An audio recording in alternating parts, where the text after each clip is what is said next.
Go to my live scene. Welcome everyone. I have my AEW one first because we're going to be covering a lot of AEW stuff first before we switch over to WWE. For those that are new here, I am Alv. This is my podcast, talk show, whatever you guys want to call it, Sandlot Talks.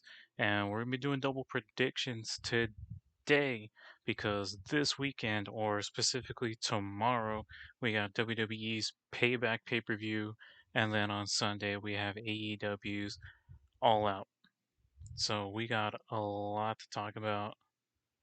So it should be pretty interesting what we'll be doing. Like I said, we'll be going over a lot of AEW stuff, especially with a lot of things that are going on. As to anyone that is not aware, that we basically had Brawl In at AEW All In last week, and now we're doing another pay per view All Out, which is their main rotation pay per view, but they decided to bring back All In as basically their version of WrestleMania because during the press conference at All In, that Tony Khan has said that he will be back at London in Wembley, hopefully next August, and it'll be like a mainstay that it'll be right there. And so yeah, this is well, it technically is in a way their WrestleMania. I know it was technically double or nothing, but I feel like All In seems more proper as their version of WrestleMania, their big anniversary type show. And so this is interesting. Again, they will be in Chicago. Tony Khan said that All Out will for sure be constantly in Chicago as per se as tradition. So that's what they'll be. But they are going to be missing one of their big, figures in a way, or their main one of their big draws missing from the card, and that's CM Punk again from Chicago. So it's like, of course, you want him there with the Chicago crowd and how how they get crazy about him, but that's not gonna happen because him and Jack Perry are suspended, and there's been a lot of reports going on, a lot of stuff going, hey, like this is false. I know Miro had commented on one of one of the wrestling like journalists' Twitters were like, no, this is fake, this is false, this isn't what really happened. To other reports, there's actually apparently footage of the apparent backstage altercation that had went down at All In. From what I've been hearing, is well, there's two sides of the story, of course. There's, of course, CM Punk's party, and then there's the other side, and then there's like also another um factor going into like I just saw a report before we just went live of someone that is not working with AEW, but was there backstage. So a non wrestler had put out his like what had went down, but from Punk's side of the story, it was Jungle Boy that had started the altercation, and then of course the other side of the story is that oh, it was Punk, he got in his face, and then from the article that I just like looked into again, it's not fully confirmed. Does talk about more of being Punk starting the altercation that he got in Jack Perry's face, and then stuff just went down. Apparently, this happened in their Gorilla, their main area where they get stuff set up for production. And then CM Punk was going pretty much all out and saying that he didn't want to be there. He didn't want to even want to do the match at All In against Samoa Joe. And then it was Samoa Joe that broke up the fight. And then he calmed down CM Punk and like, hey, let's still do this match because this is going to be one of the biggest matches in our career. And then possibly like a match that a lot of people are going to remember to continue the chapter in their story because their rivalry has been going on for 10 plus years, started in Ring of Honor. So they do the match. I guess during that time, during their match, they sent Jack Perry home. to, or not home, to his hotel. And then they did the same thing with Punk after he wrapped up his match with Samoa Joe. So there's nothing else that goes down or anything negative to be in the locker room or backstage. So that went down. They're both suspended. Tony Khan has said that they're still conducting their investigation, and then yeah, once the investigation is done, hopefully more details are more revealed.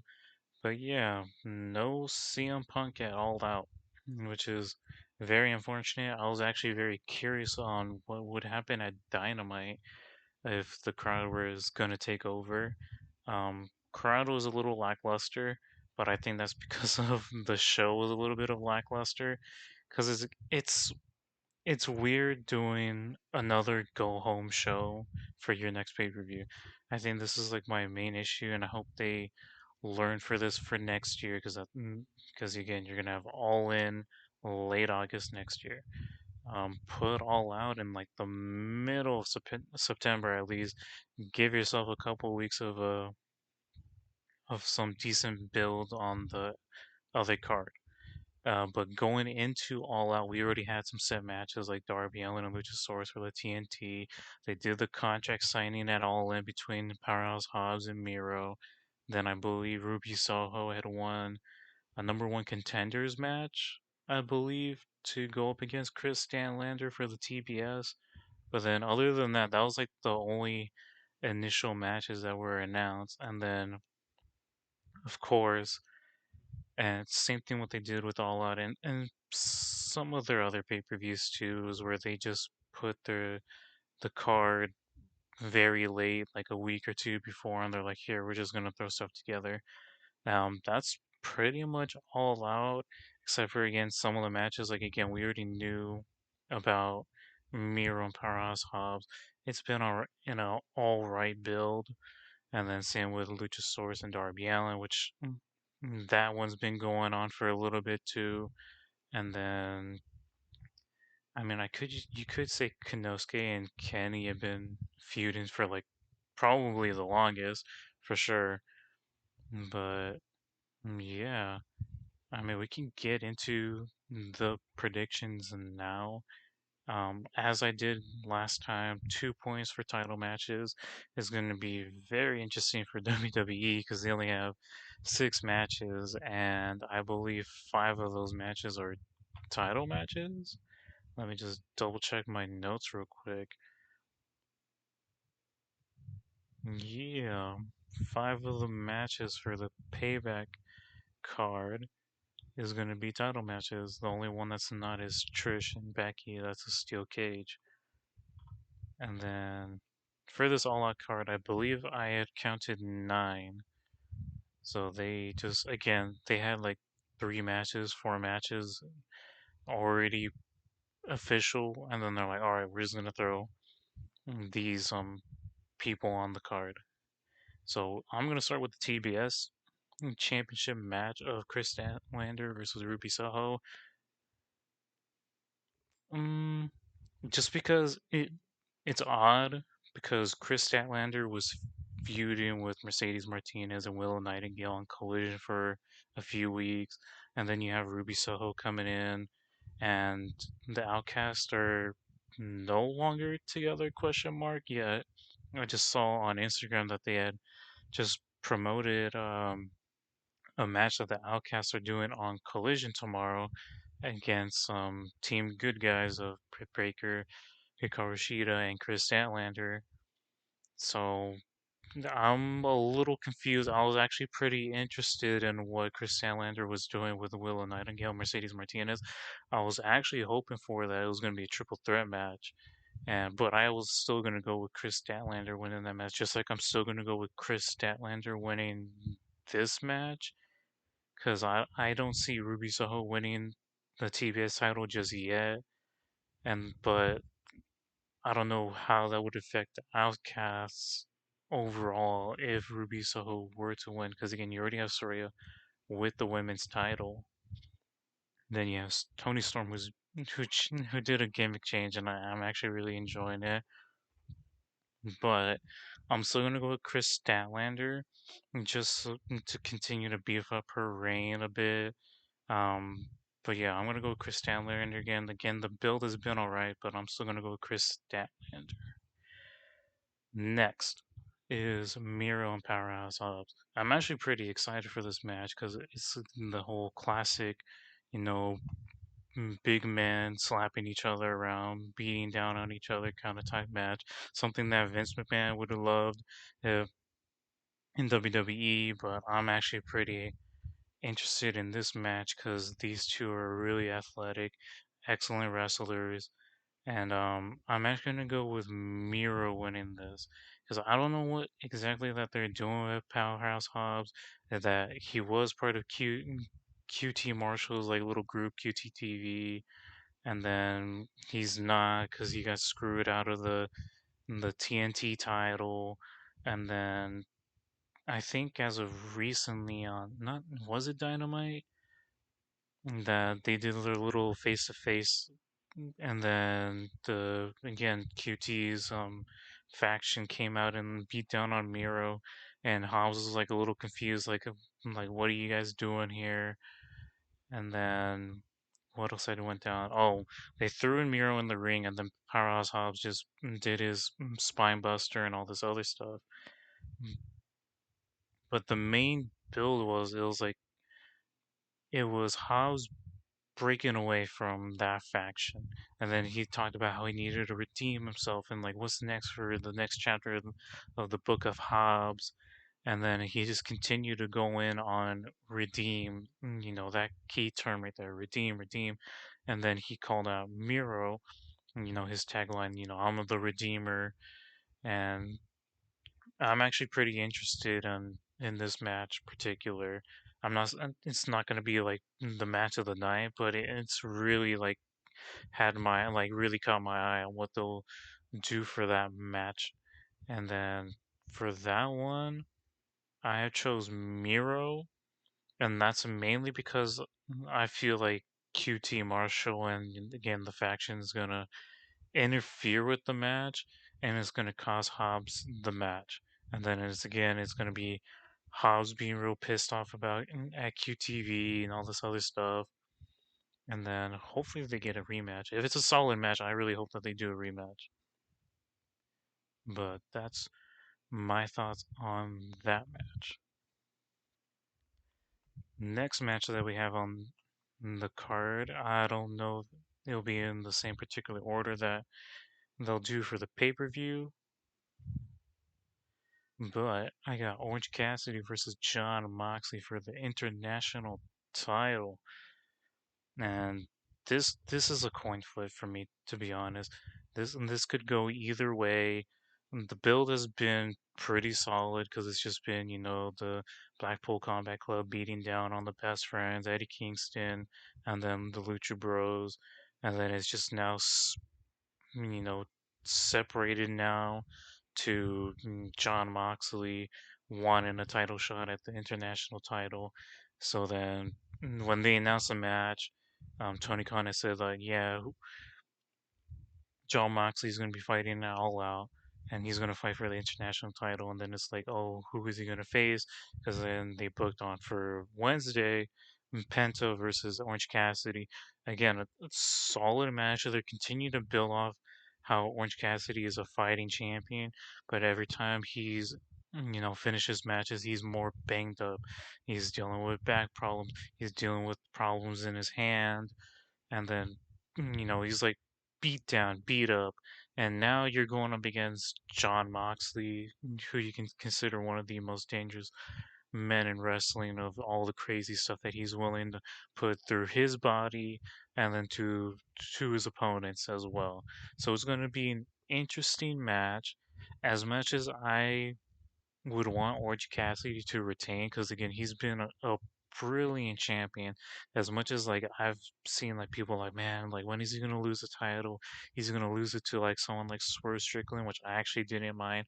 I actually had that thought in my head that it would be Swerve Strickland, but I'm actually fine with John Moxley just so they can try to raise the prestige of the title because I believe it's only two people that have won this title, which is Orange Cassidy, then yeah, Pac. And then other than that, it's been no one else. So that's where I feel like, hey, John Moxley is now with the title. Give him a little decent run where he's just beating down on people in the mid card, raising the mid card up with that title as well. Because I'm really loving what they're doing with the international title. A very, very different compared to like say the TNT title. I feel like the international title is being treated a little bit better, but I am loving the stuff that they're doing with Christian Cage and Luchasaurus, even though they're not really defending the titles as often. But I'm loving all the work that Christian Cage has been doing with this TNT title run, even though he's not technically the champion. But back to Orange Cassidy and Moxley, they don't have a set main event. And I've actually seen like people actually argue that this could possibly be the main event. I don't mind. I love Orange Cassidy. I love John Moxley. But for who I'm gonna go with, I'm gonna go with John Moxley on this one. Just like as I mentioned before, just so they can stretch out the lineage of this belt, bring more prestige to it as well. And so yeah, I'm gonna go with John Moxley for the international title. And then, speaking of the TNT title, the next match that I got is Luchasaurus versus Darby Allin.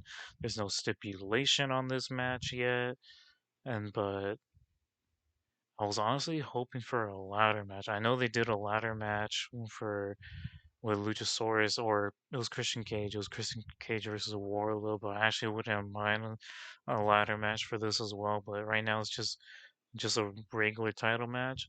I'm gonna go with Luchasaurus for this one.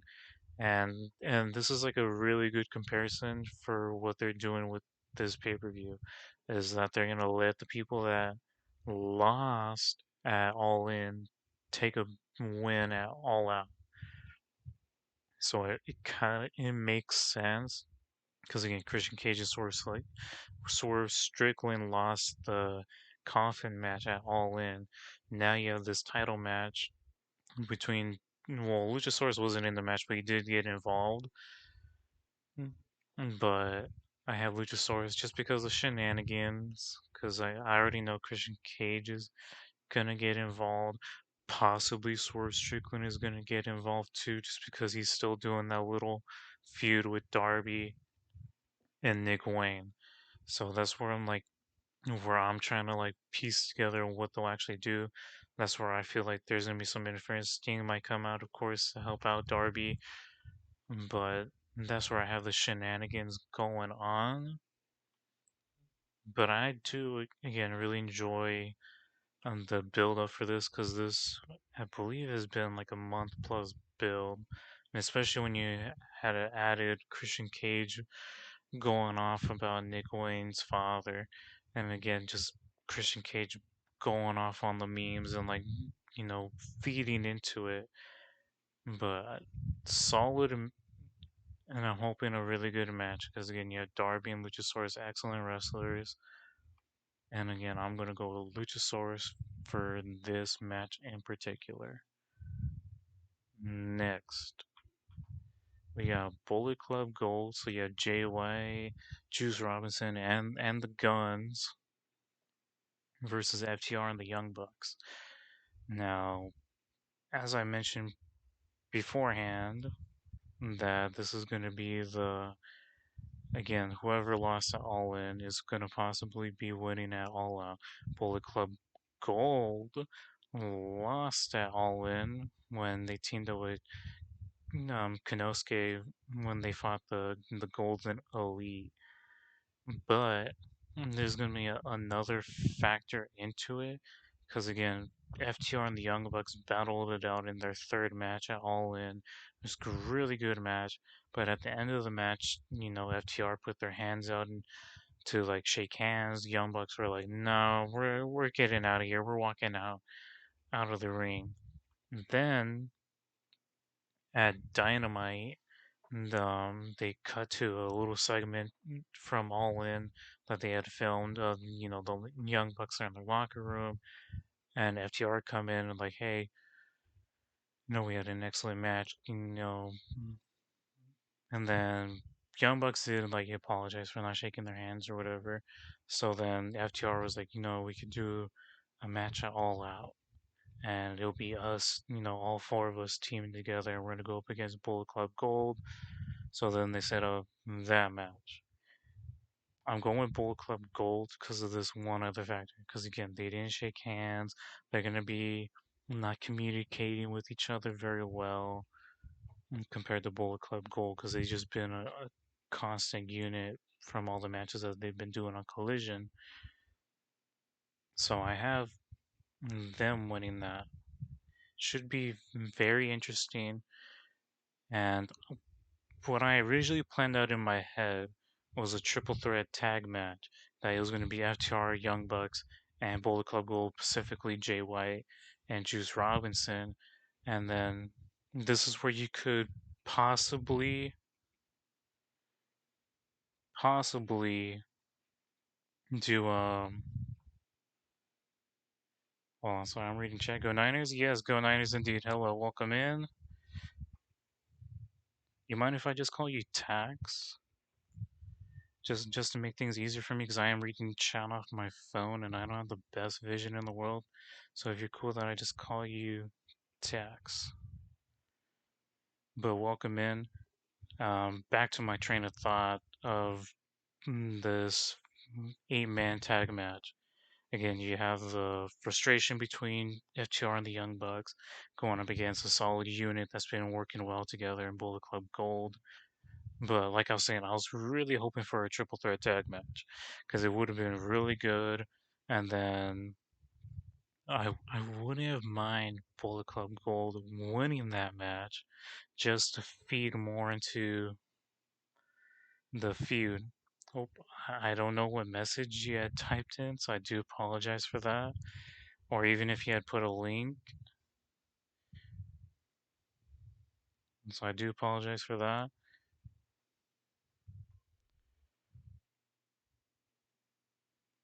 Macho Man. Oh, okay, okay. Fellow wrestling fan, welcome in. Welcome in. But yeah, I had Bullet Club Gold possibly winning those tag titles if they do a triple threat. Just again, just so FTR and the Young Bucks to continue their feud, but also, again, for those that do not know, with the whole stuff we going on with Cash Wheeler from his arrest, and not a lot of other stuff has come out about it. I was actually very surprised that they had let FTR win the titles because who knows what's going to happen with the situation, whether he's going to get charged or not. But that's why I was like, okay, well, they can do this triple threat, and then they don't even have to be involved with the pinfall in case they do want to take the belts off of them, just so when things are cleared up and nothing serious has gone down, FTR can come back and they're like, all right, well, we weren't involved with the pin, so we wanted our title match back, our rematch. That was my train of thought. But I'm good with this. Possibly setting up a potential Young Bucks heel turn, which I don't mind. I feel like the Young Bucks are better off as heels instead of being baby faces, but should be interesting. Should be interesting. Next going on, we have the ROH TV title being defended. So we got Samoa Joe versus Shane Taylor. No, I do apologize. I haven't been watching Ring of Honor as of, more recently, so I do apologize if I don't provide a lot of information for Shane Taylor, but from what of the highlights that I've been watching, excellent wrestler, and then going against Samoa Joe, who's personally like one of my favorite wrestlers. Not just because he's from California, but California pride. But Samoa Joe,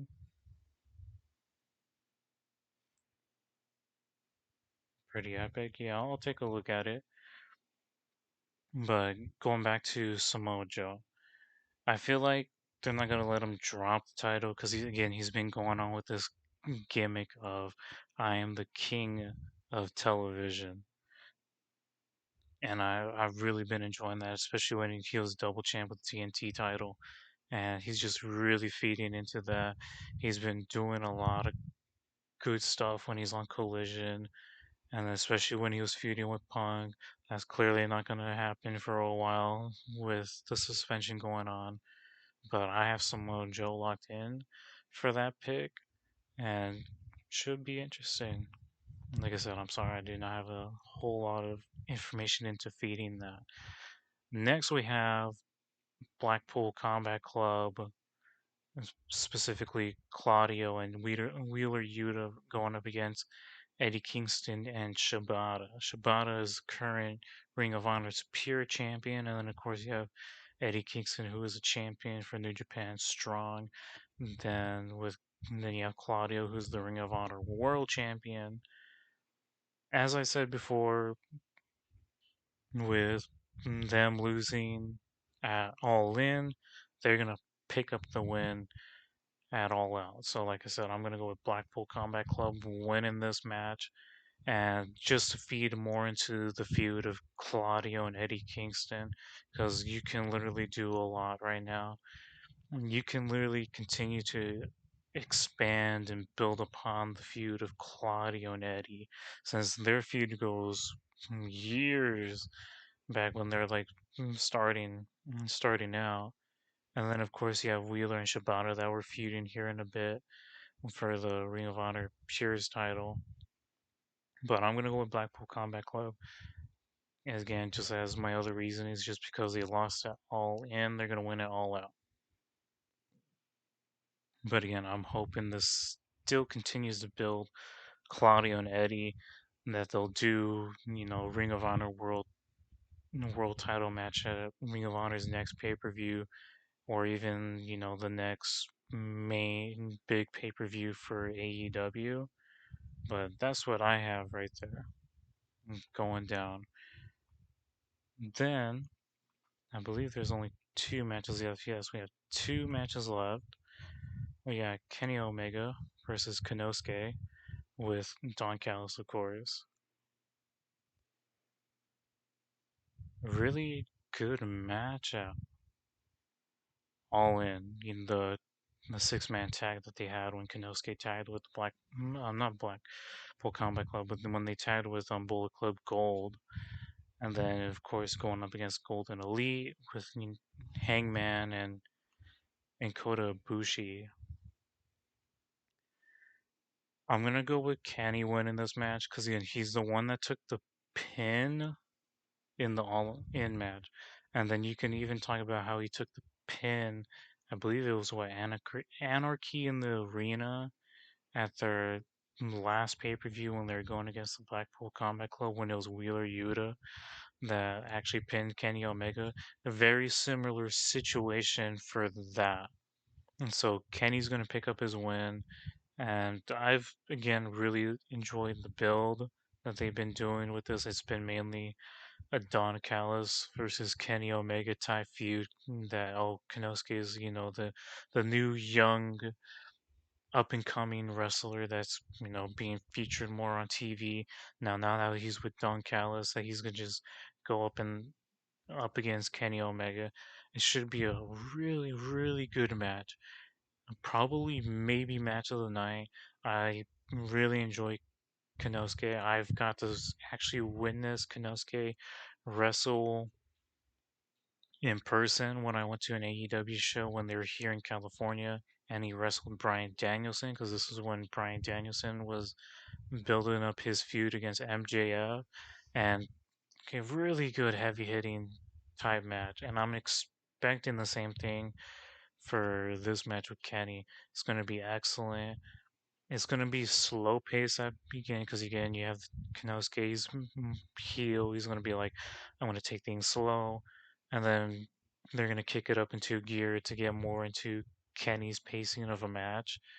But again, I'm going to go with Kenny Omega winning that match. Then, finally, we have our last match, which is going to be for the Ring of Honor tag titles, who MGF and Adam Cole won in their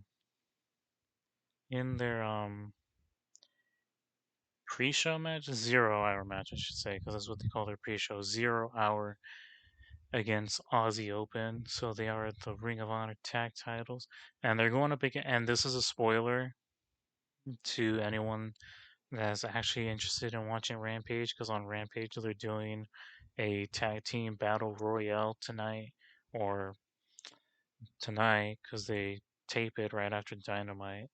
But the spoiler to anyone that's actually interested in the match, the Dark Order win that battle royale match.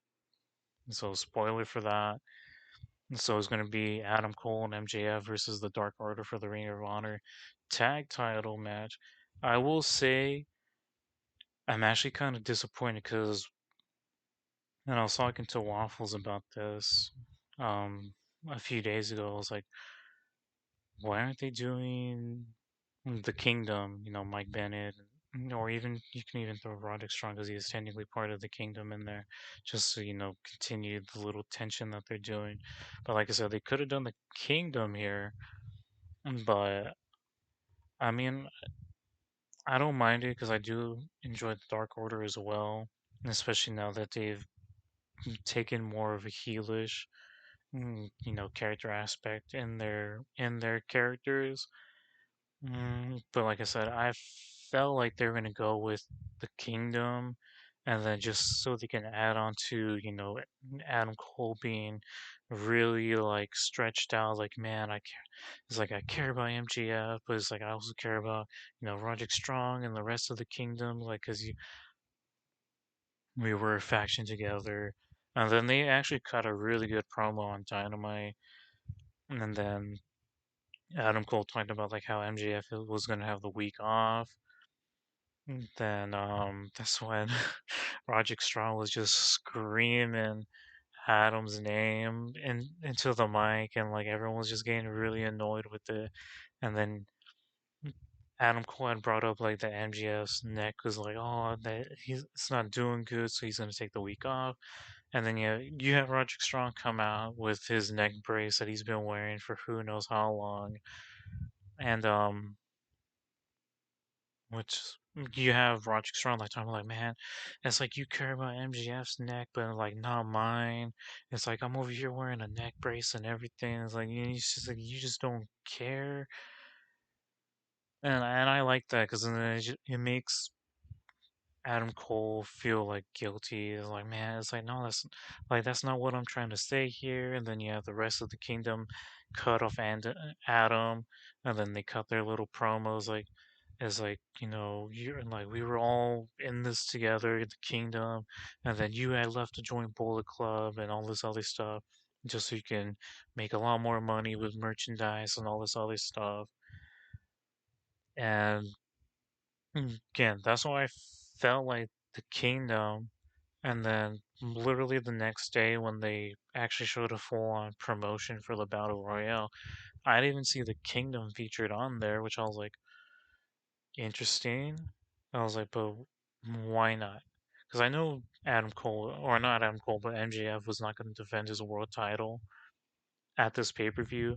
But I was like, oh, they won the tag titles. So I was like, okay, they're going to for sure defend the tag titles. And this could possibly even be the main event too for this pay-per-view.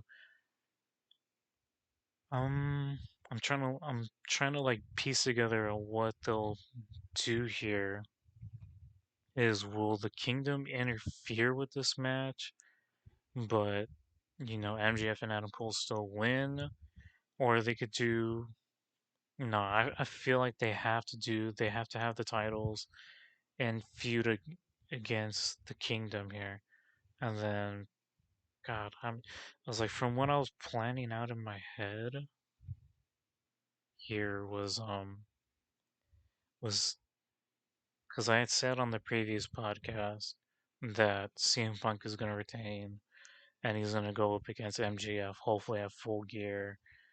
And again, we don't even know if that's actually going to happen because I thought they were going to do the whole SummerSlam angle when Punk had returned with his WWE title that he didn't initially lose because that's when he had left with the Money in the Bank thing. But this one is interesting because again, stuff with Punk backstage is looking really bad right now, and I'm honestly hoping that they actually figure out stuff before the locker room gets more out of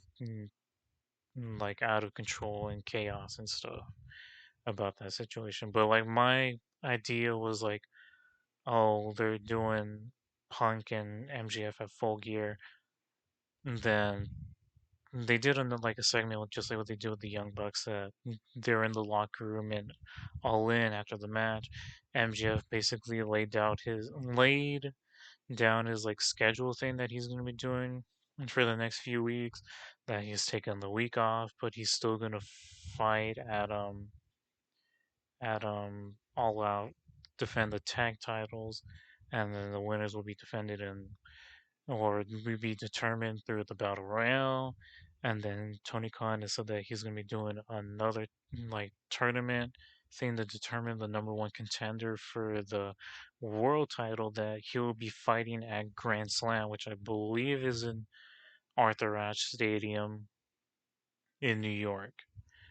I believe that's what they're going with. And then even Roderick Strong even said during his promo on Dynamite, like, yeah, I'm participating in that tournament, so I'm gonna win that, and I'm gonna do what you could and beat MGF. That should be pretty interesting um for that one, because I feel like they will let Roderick Strong win that tournament just so they can do that match, just to conflict more with what they're doing with Adam Cole and MJF. A lot of people thought someone was going to turn on someone at All In. My my prediction is part of the tiebreaker at Adam Cole because I felt like it was very very obvious for MJF to turn heel again. So that's why I went with Adam Cole, and I actually do love Adam Cole as a heel.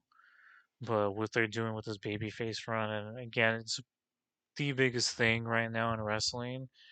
And it's like it's even overshadowing the bloodline thing because again, they cooled down on the bloodline, so now we have more focus on this storyline, the friendship of Adam Cole and MJF.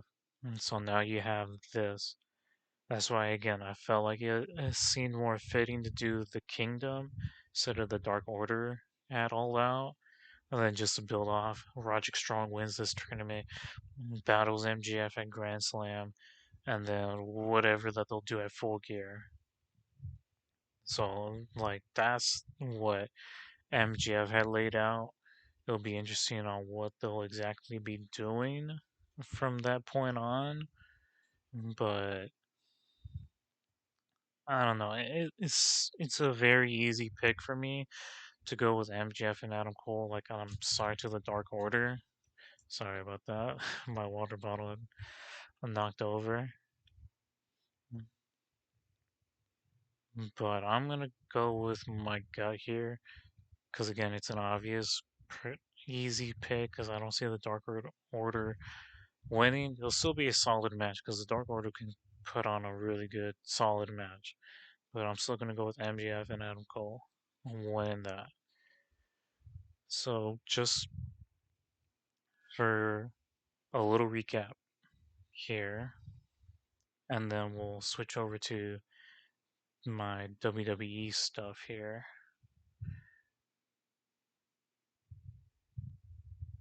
Just scrolling back up through my notes. Again, for Chris Statlander versus Ruby Soho, I have Chris Statlander retaining the TBS title. And then next we have Miro versus Powerhouse Hobbs. I went with Miro just because I feel like QT Marshall and his QTV faction is going to screw over Hobbs with shenanigans. And then Orange Cassidy versus John Moxley for the international title. I had John Moxley being the new champion to continue the lineage of that. And then just to give Orange Cassidy a little bit of break too, because he's just been nonstop defending his title when he can defend his title, and I love that he's like the workhorse champion. And then Luchasaurus versus Darby Allin for the TNT title. Like I said, I'm going with Luchasaurus retaining this. And then we have Bullet Club Gold versus FTR and the Young Bucks, and I'm going with Bullet Club Gold because FTR and the Young Bucks are not going to get along. Samoa Joe versus Shane Taylor. I'm going to go with Samoa Joe. And then we have Blackpool Combat Club, or I should just say Claudio and Wheeler Yuta versus Eddie Kingston and Shibata. Again, I'm going to go with Claudio and Wheeler Yuta because just because they had lost at All In, they're going to pick up the big, not necessarily a big win, but a win at All Out. Continue, hopefully, their big money feud that I really wish that they had put more emphasis on, just like how Eddie's been putting a whole lot of emphasis that he just wants to beat up Claudio. Continue on that. You have Kenny versus Konosuke Takeshita, and I'm gonna go with Kenny on that one. And then of course our final match on that card. Unless oh wait, I'm missing a match here, and I'm sorry about that. I am missing a match on here, and I'm actually just going to talk about that. Shout out to Spartan, he's lurking. And of course, to anyone that was there at my stream, like my very short late night stream yesterday, I did fantasy football drafts. Spartan had the first overall pick, and he took my favorite player that I had wanted on my team, so made me made me a little sad. Lurking as well. Hello, Ravens fan. How you doing? How you feeling about the Ravens this season as well? You guys got Lamar back. But yeah, sorry to get a little off topic. Just wanted to say hello to my people in my Twitch chat. Very well loved community members. And then where was I? Yes, I have Adam Cole and MGF winning that. But there is one more match, possibly one more match, that I forgot to talk about. Because it hasn't been made official yet. Because they're doing a segment on Collision for this. And it's Ricky Starks challenging Ricky the Dragon Steamboat to a strap match at Collision. I will tell you this. Ricky Steamboat is 70, 71 years old, and I believe he had a match last year at an indie show, and he looked fantastic for his age, moving around like a stud, still going at it. What I feel like they'll do here is they're either gonna do the match, it'll actually be Steamboat doing the match, or Big Or here is Ricky Steamboat is going to bring in someone else to participate in this strap match, but I don't know who exactly. I do not know exactly. And then I'm just reading this. I'm okay. I'm honestly not sure how I'll go or how it'll go. It could be good or really bad. I will say this again, you brought back the main piece, Lamar Jackson.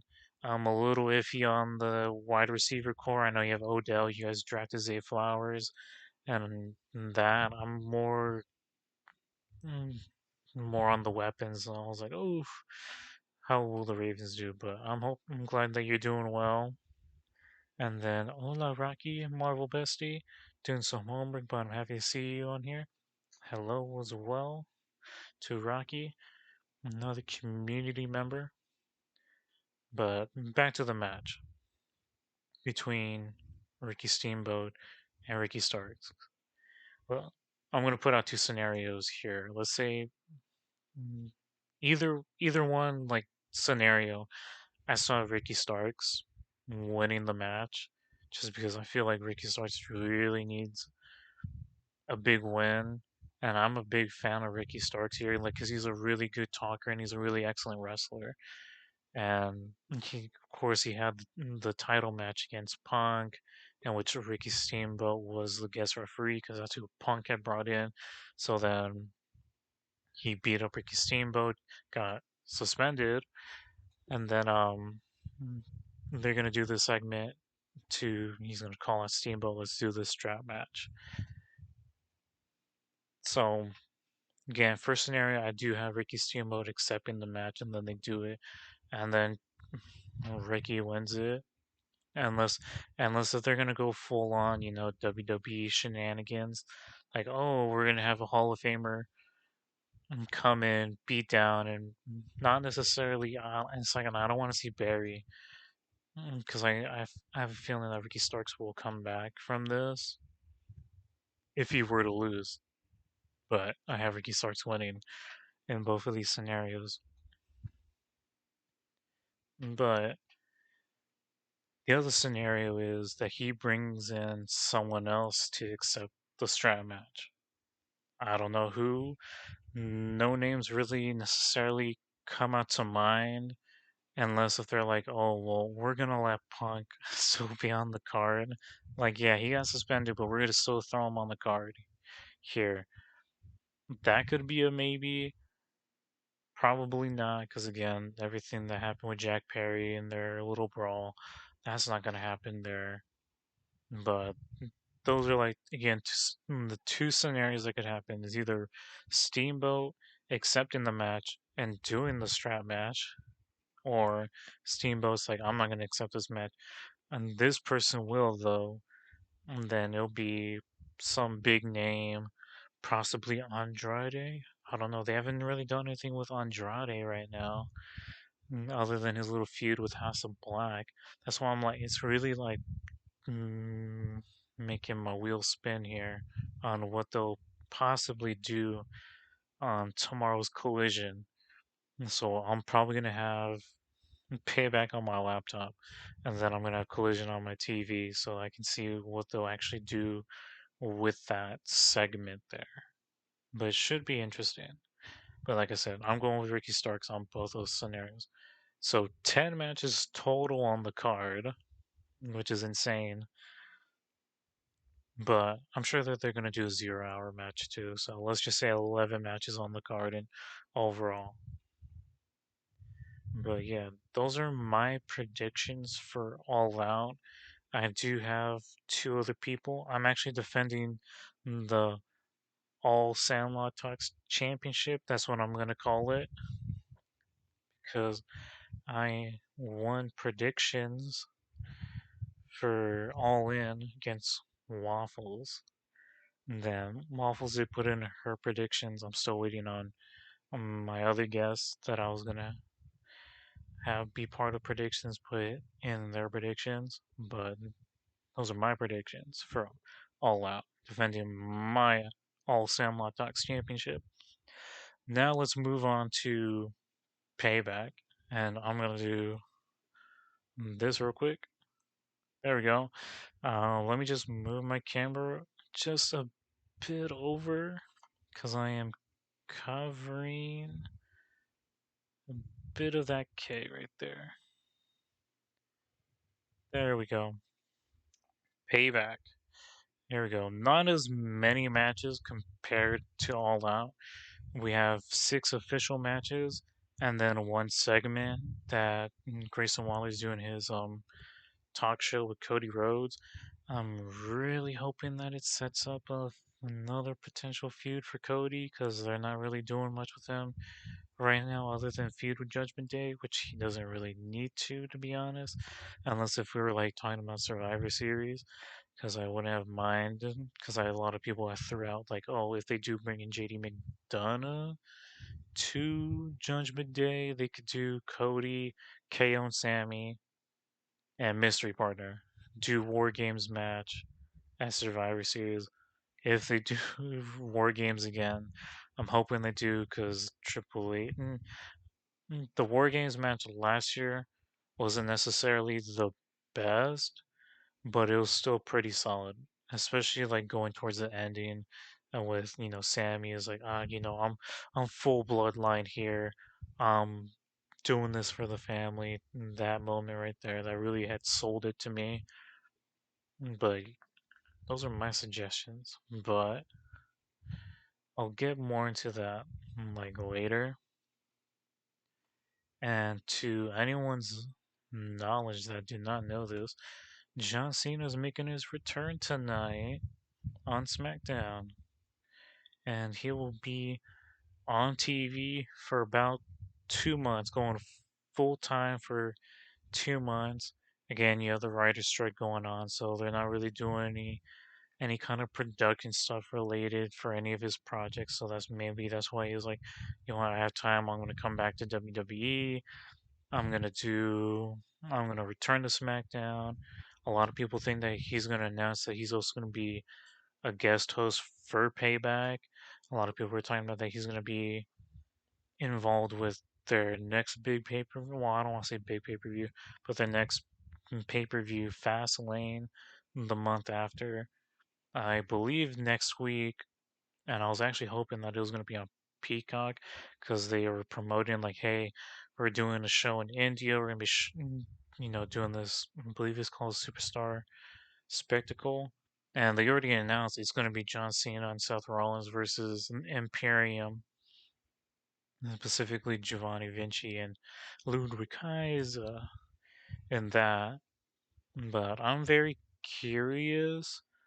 I know a lot of people are thinking that he might go on and feud against Grayson Waller because Grayson Waller has been going on this trend here of feuding against, not necessarily feuding, but like beefing here and there with like, the older generation wrestlers like Edge and now you have John Cena coming back. You could do something like that. Possibly feud with Cody. I wouldn't mind that. You have 2 months with him. Put him on Raw here and there too, not just on SmackDown. I know you need to fill in Roman Reigns' shoes because he's not going to be on TV every week, but those are like some ideas that are like cooking in my head right now. Let me look over the card real quick, my notes. Let's go first match. We got Rhea Ripley versus Raquel Rodriguez for the women's world title. Now, this match was supposed to happen at SummerSlam.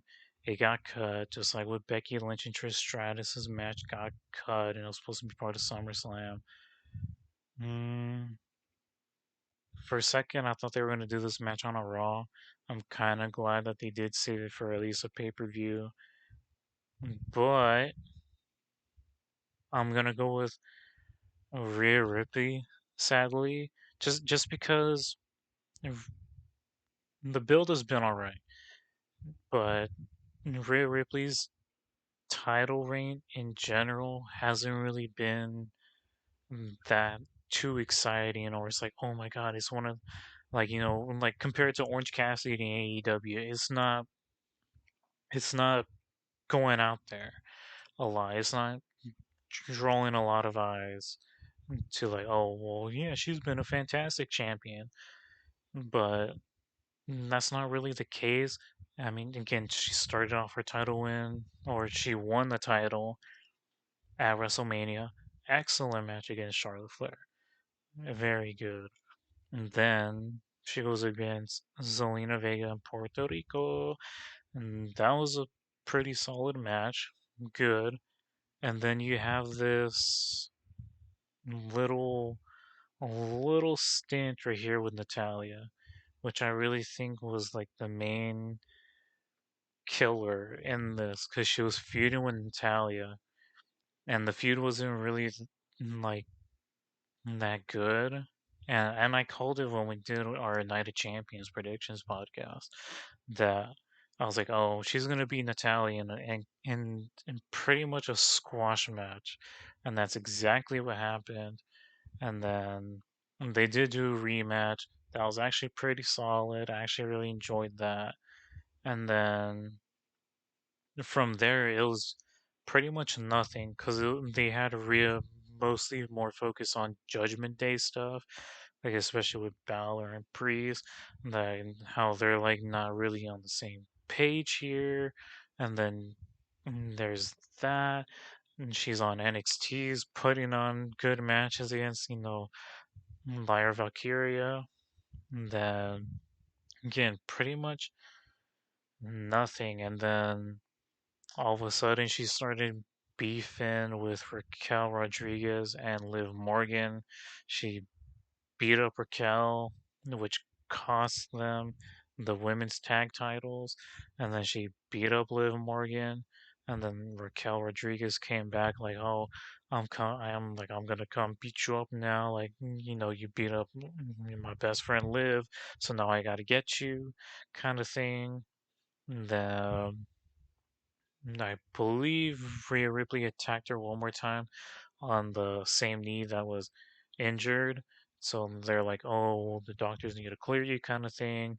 And then Raquel randomly befriended the Way, and Candice LeRae and Indy Hartwell.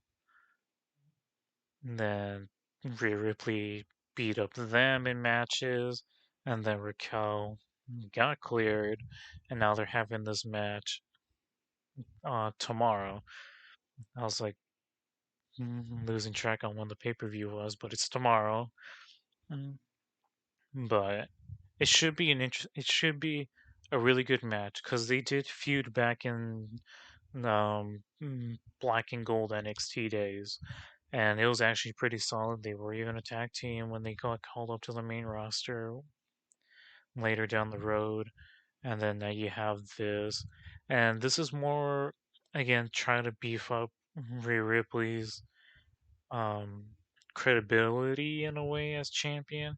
It's like, oh, you have someone that can match Rhea Ripley's power and Raquel Rodriguez, and it's like, oh, now they're gonna definitely go at each other. But it should be a pretty solid match. But I'm gonna go with Rhea Ripley winning this. Maybe they'll do a second match at Fastlane, possibly. Maybe, depending on how they build it. But I really feel like Rhea Ripley just needs to continue to build up her title reign to make it feel like it's, like not very lackluster like her previous title reign. But I am going with Rhea Ripley on this one. Next match that I got here, again, 6 matches on the card. We got Seth freaking Rollins versus Shinsuke Nakamura for the World Heavyweight title.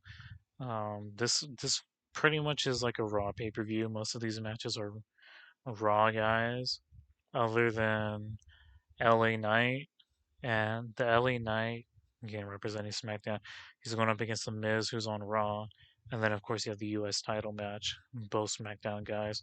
But this is a very Monday Night Raw pay-per-view with the card. So again, Seth freaking Rollins versus Shinsuke Nakamura. Oh God, I don't know who I'm gonna go with here because this is a very interesting thing that they could do here, and it's very similar to when Rollins was feuding with Balor.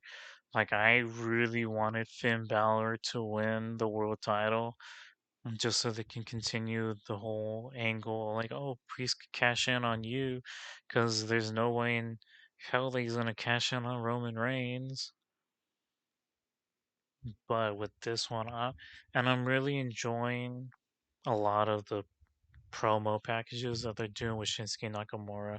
He's going full on foreign heel, where he's talking in his native tongue to the audience, and it has been really brilliant. Like I've really enjoying what he's doing with those promos, and then especially his more recent one is like, I'm gonna be the reason that because there's a segment that they did in the ring, and Shinsuke like whispered in his ear. It's like, and which made Seth Rollins like, oh, all shocked and like, oh, like what kind of thing.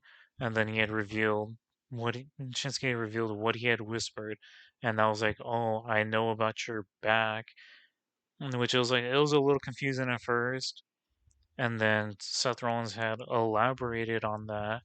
I don't know if this is actual legit injury. Like I know Seth Rollins has talked about him having like back issues, but he did say during a segment that he had like 2 fractures in his back. I don't know where exactly because I wasn't necessarily paying attention to that part because I was working on other stuff. But he had revealed that.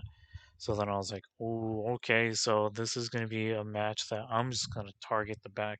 Kind of like what Finn Balor did. Like, he mainly focused on Rollins' ribs leading up to their Money in the Bank match. This is going to be very similar to that, where Shinsuke is going to be focusing on Rollins' back. And then again, his most recent like promo package that he had did, he was like, "Oh, I'm going to be the reason that Becky is going to have to help you get out of bed, and then I'm going to be the reason where you can't really do that much activities with your daughter," and like all these other things. It really good promo by Shinsuke, and I love Shinsuke, and especially if you watch his NXT run, brilliant. And this has been very brilliant. I love that they're pushing him. Hopefully, they put the world title on him. They didn't want to put the title on him when he was feuding with AJ, and that was a very messy heel turn for Shinsuke at that time because he was mainly focusing on I'm just gonna lowball you the entire time, AJ, and that's gonna be mostly what our feud is. But this one, I love it. So again, pretty sure the match is gonna be I'm gonna continue beating down on your back kind of thing. And like I said, it's gonna be a coin flip, but I will say it's gonna be I'm choosing Shinsuke Nakamura for this, just because if it is like an actual legitimate injury and Seth Rollins needs to check it out, please do so. Like we want you all healthy. But they could also do Seth Rollins here. I mean, it's not gonna be. I don't want to say like a. I'm trying to like find the words. Like the way that I'm like playing out in my head is Seth Rollins is gonna be struggling like towards like the final gear that they hit in their match. That his back is so beat up, but he wins on a roll up, possibly. Like that's another scenario that I'm cooking in my head. Or they actually like put the title on Shinsuke, which I don't mind. So like that's my train of thoughts. Like it could go either way between those two. That Seth Rollins wins on a roll up, or they actually let Shinsuke win the title, which I'm going with Shinsuke winning the title here. Alrighty. Next match here. We got Rey Mysterio versus Austin Theory. Hmm. The obvious pick is Rey, because there's a whole lot of people already, and I was one of those people complaining about Austin Theory's long title run. And I was like, yes, he was defending the title and stuff, but it wasn't necessarily benefiting him. Like again, when he beat John Cena at WrestleMania, it didn't necessarily benefit him. Like it didn't do much for him. Just like when he was going on his, other win streaks, who he was beating, it wasn't really benefiting him. It's not gonna really benefit him winning back the title because it's like, what are they gonna realistically do with him from there? But what they can do, and this is where I feel like maybe what they could do is that they'll maybe turn Santos Escobar heel, possibly, or they could just do the whole mentor mentee type of feud of Ray and Santos, and then they shake hands at the end. Mm. But I'm gonna go with Ray, just because I feel like they could do something more with Ray and Santos.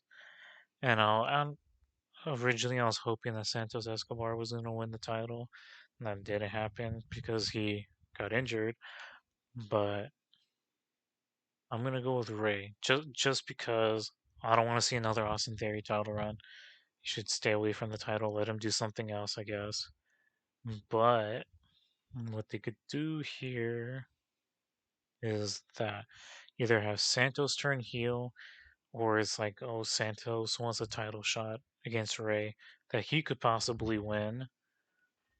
But yeah, that's my thoughts on that one. Then looking at my notes, just to scroll down a bit. I'm actually very excited for this match, just because of the build that they've been doing. The build has been very solid, so I'm very excited what they'll do here, and that is LA Knight, yeah, versus The Miz. Yeah, I know The Miz has been more I'm a goofy heel kind of character now, and he's not treated as seriously. But it's like, but when you give him the time to actually cut a very serious, very solid promo, and he delivers, and he delivers. I know he did a little bit of a goofy type promo with on last Monday where he dressed up as LA Knight and he was just constantly just saying LA Knight's catchphrases, confused it with with Stone Cold Steve Austin's "Hell Yeah" too, because it was like, oh well, LA Knight, you're just an Attitude Era cosplayer and all this other stuff. And they actually took really good shots at each other for their like leading up to them. It was like I know LA Knight had talked about the that even like other stuff that Miz has like done in his career, he's always been like, the side character or the background character. He brought up like his WrestleMania main event against John Cena at WrestleMania 27 in Atlanta. That it was like you were the background character to that because everyone's main focus was John Cena on The Rock, and of course they did their match at next year's WrestleMania. And then they brought up when he had his stunt double, Damien Sandow, who's I believe he's still in NWA because I know he left WWE and he went and he wanted to do his own thing after that. And I believe he's still with NWA, but what they're doing, like, oh, I'm gonna have this guy come in and he's gonna be my stunt double, so he's gonna copy everything that the Miz does in the ring.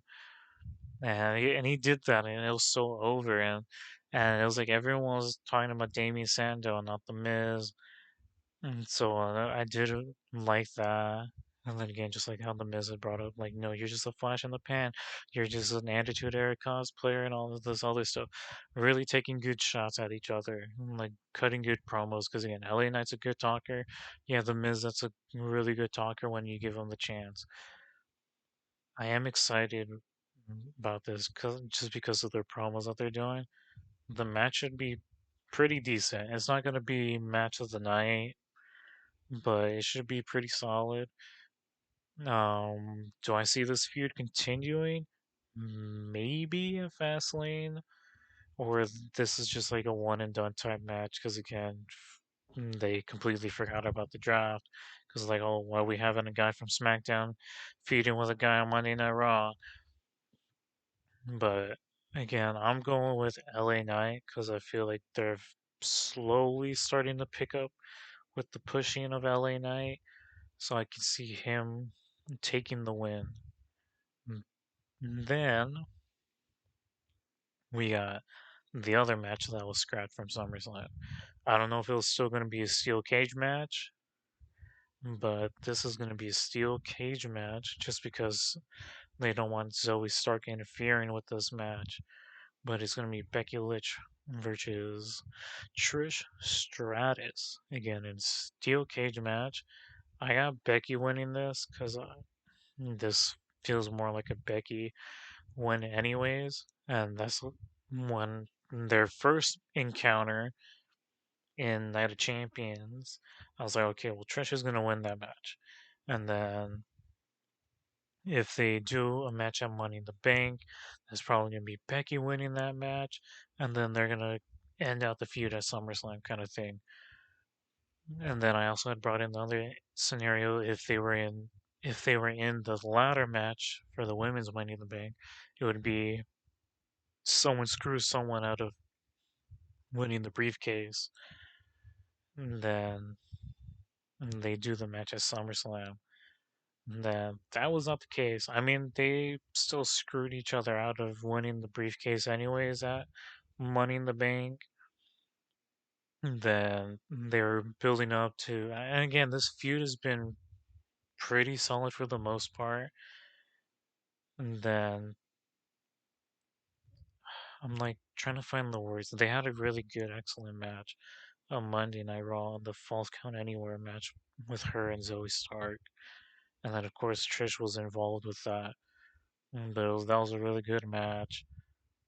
Um, but again, I'm going with Becky just because I already felt like it was more of a Becky winning the match. I don't see what Trish Stratus gets out of winning the match when you have Becky who's still trying to get back to the title picture.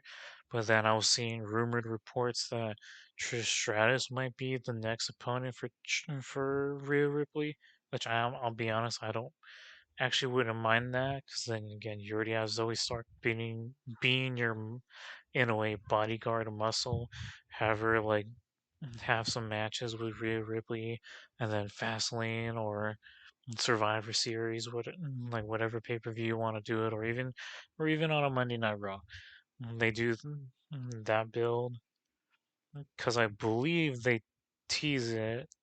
I think like a few weeks back that Becky Lynch and Shayna Baszler like got like all up in their face, and Baszler was like, "Oh, once you're done with that, I'll be like waiting for you," kind of thing. Which I actually don't mind that because their their feud, I believe this it was already 2020, and this was before the pandemic had like initially hit and like shut down everything because there were still people there. Like I was there at the start of the feud on Monday Night Raw. To any of the wrestling fans out there that remember the whole Shayna Baszler biting Becky Lynch, I was there for that. It was a little interesting, but I was like, okay, cool. But I'm hoping now, because now they've established a bit more Shayna Baszler now coming back to being a more of a credible character now since she beat Ronda Rousey at SummerSlam. Then you have Becky, who's already a star, but continuing to build up the women's division. And that's been a very big issue for both WWE and AEW. I didn't really talk about it as much in AEW because what there was like 10 matches on the card and what only one women's match. But back to WWE's side of booking the women's division, it's been all right. Like I said, they could be doing much more with Rhea Ripley. Because again, that was like another issue. I was like, oh, they're not really doing much with her. I was like, well, what's even the point of putting the title on her if you're not gonna really do much with her? I'm hoping that her match with Raquel Rodriguez is a big, kick up startup. And then after this Becky Trish feud, Becky goes off and starts to build up the women's division more. I know on the SmackDown side, Io is the current champion. I'm actually pretty happy about that. Um, not, what is she even doing? I know she beat Selena Vega on last week's SmackDown for the title, it was a title match. And then from there, they didn't really do anything. They said Bianca's taking time off from the reports that I was seeing, that she's gonna be taking time off, and that they're using the knee injury as a way for her to be off TV. Um, was Charlotte there? I know last week's was a tribute show for Bray Wyatt and Terry Funk, so they weren't gonna necessarily do any kind of other builds, which I'm okay with that because last week was very emotional for the wrestling community.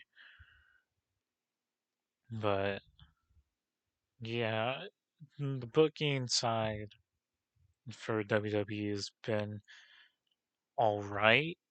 Could be better, um, but at least with this card, we have two women's matches. on a match card of six. You have two of them being women's matches compared to, again, AEW having 10 plus matches, and we're only going to throw one of those matches for the women, which is very annoying. And just to go on a little rant here, it really annoyed me watching the media scrum, and it was an excellent question that I brought up, and forgot who brought up the question, but she had asked Tony basically about the booking of AEW. I was like, only having one women's match on the card and all this other stuff. And then Tony Khan went on about he he pretty much dodged the question, like he didn't give a straight answer to it. And he had, talked about like that with this pay-per-view, I want to get all the top stars on the card, which I was like, so you're saying out of the entire card, only four women you view as top stars on your card when you've built up other people like a Sky Blue, and then your 0 hour was literally 2 hours, by the way. The 0 hour is usually 1 hour, and that's their like main pre-show that they do.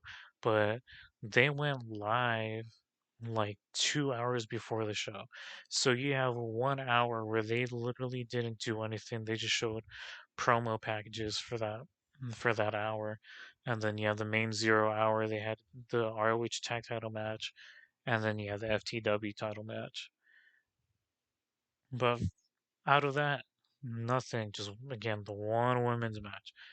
And another thing that I wanted to point out, he basically like I'm trying to find the wording. He basically put it that if they included another like women's match, it would have ruined the pacing in a way. Like that's how I interpret what he was trying to say, because he was talking about the pacing of the show. That it was, oh, like this is like the best pacing that I ever done on pay-per-view, and all this other stuff. Like I'll tell you guys this: the women's match was literally under 9 minutes. And then you have all these other matches going, except for the pre-show matches. But the main card match is at least going 10 minutes plus. And then you have this women's match going under 9 minutes. It was annoying and frustrating because I feel like now we're starting to move backwards from what they were trying to do with the whole women's revolution thing a couple years back. But I'm annoyed. And that's I'm not saying WWE's booking has been better because they're like under some shit too. Because again, they're not really doing much. They cut two women's matches from the SummerSlam card. But ooh, sorry about going on that little rant, but it was just saying book the women's division better on both companies. I will say NXT's booking for the women have been fantastic. I've been really enjoying the women's division on NXT. Impact, I was about to say TNA, but it's Impact now. Impact has been doing a solid job. They've always been doing a solid job for their women's division. But yeah, let me scroll down on my notes here because we're down to our final match, and then I'll save the Grayson Waller effect segment for last. Let me take a quick swig of water.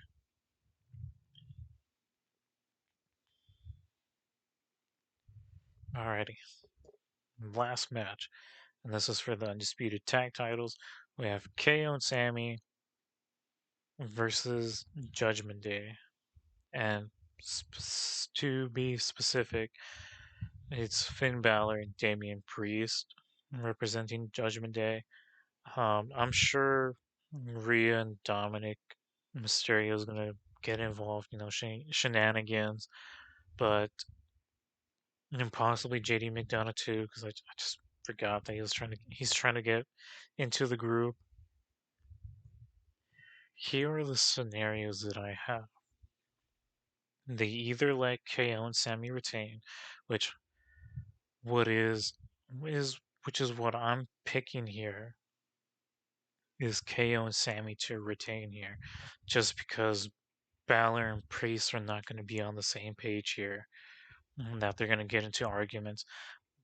Briefcase is going to get involved somehow, which is again going to continue leading to a possible breakup. A member getting kicked out of the group, which I feel like is going to be Priest, maybe. That's actually going to get kicked from the group. Or, or, this is JD McDonough's key to getting into the Judgment Day, and he helps Balor and Priest win the tag titles. That's another scenario that could possibly happen here.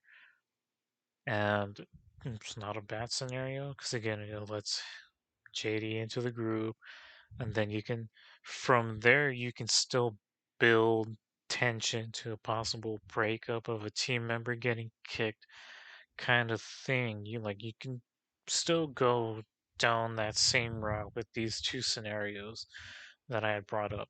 But I feel like it's more possibly reasonable to do the KO and Sammy retain, and then just because Balor and Priest are going at it, and JD McDonough trying to help out but backfires also does lead more into that.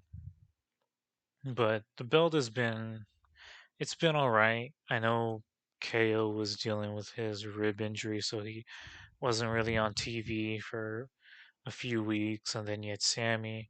Well, he was still present on TV, but he was kind of injured too because he had something building up on his elbow that he needed to do a procedure on. But they're back on TV.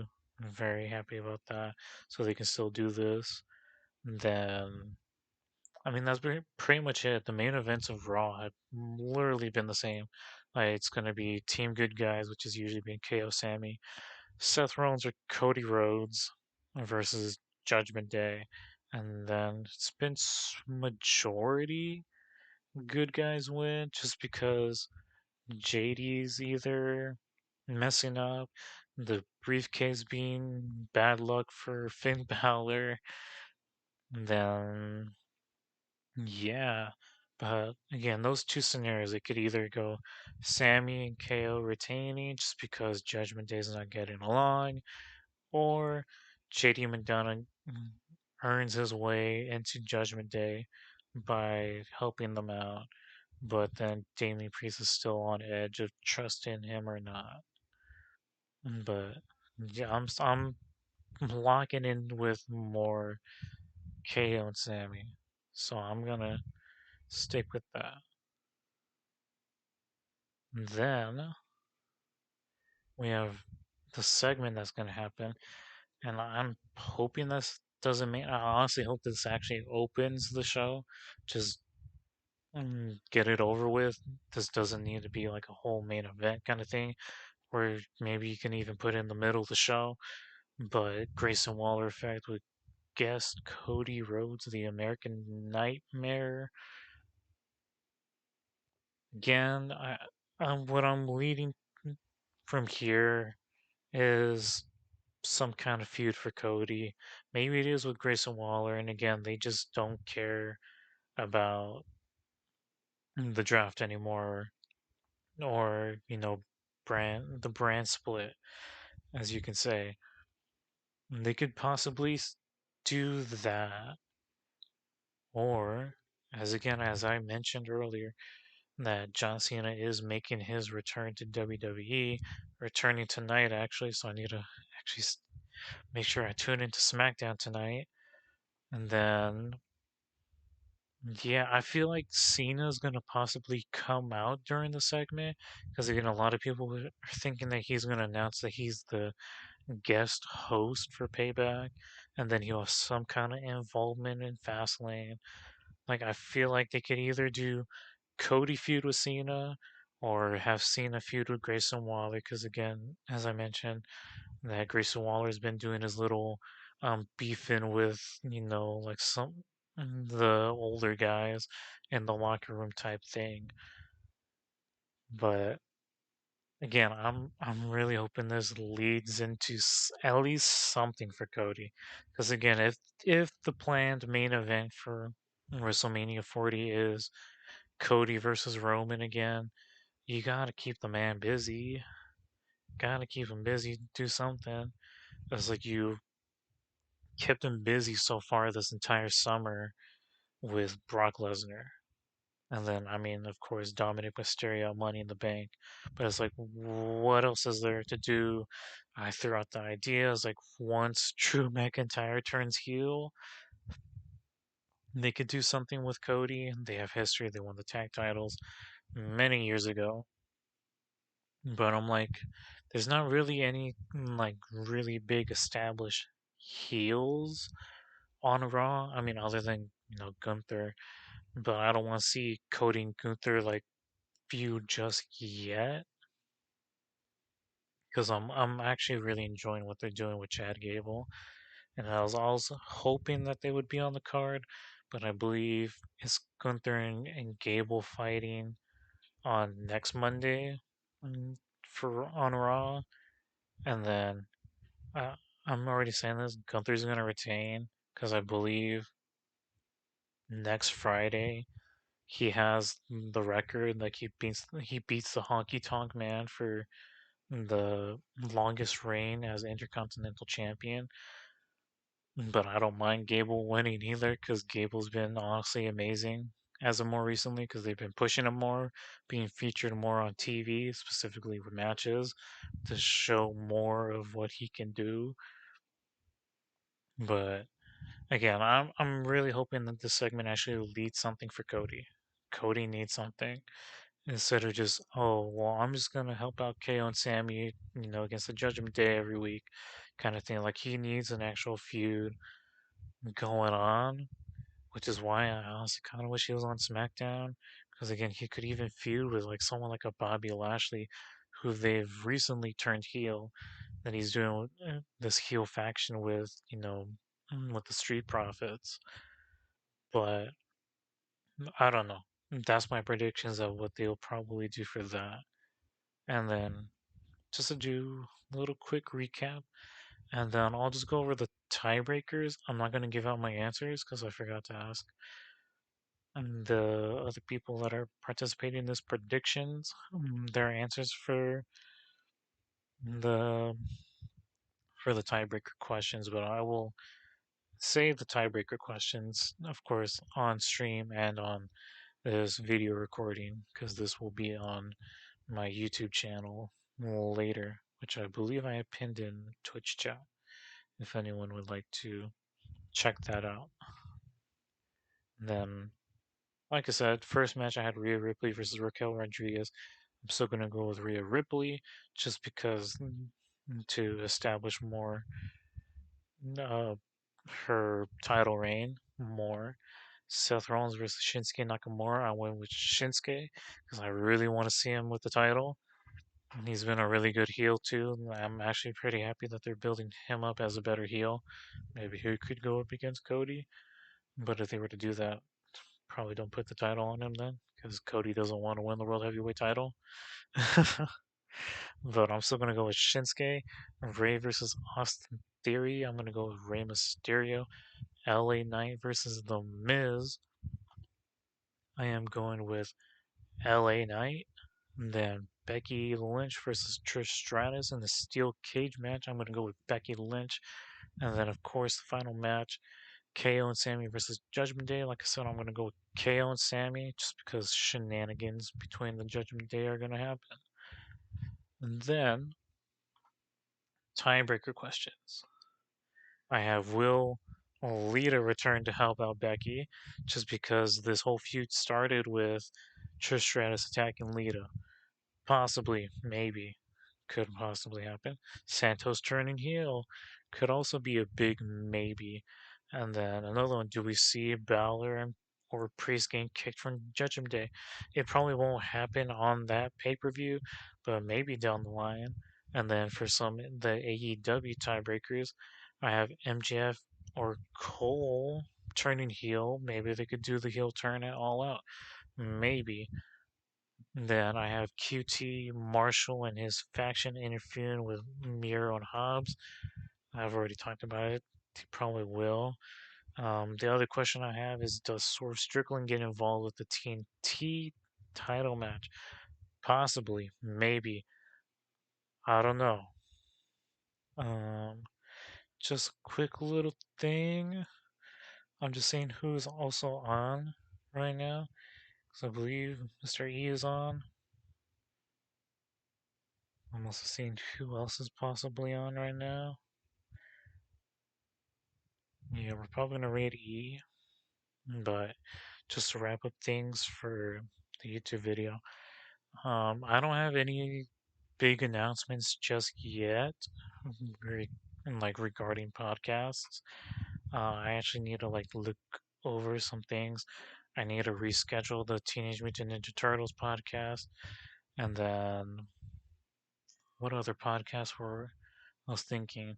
I was gonna do an Ahsoka podcast, which I'm actually really excited for. The series has already started on Disney Plus. I'm probably gonna wait for all the episodes to come out and then just binge watch it. I know what I really want to do, and then I'm like thinking far ahead in like November is I want to try to do a Five Nights at Freddy's movie review, and I'm actually pretty happy that it's also going to be on Peacock, so I don't need to go to the movies to watch it. I can just watch it on Peacock.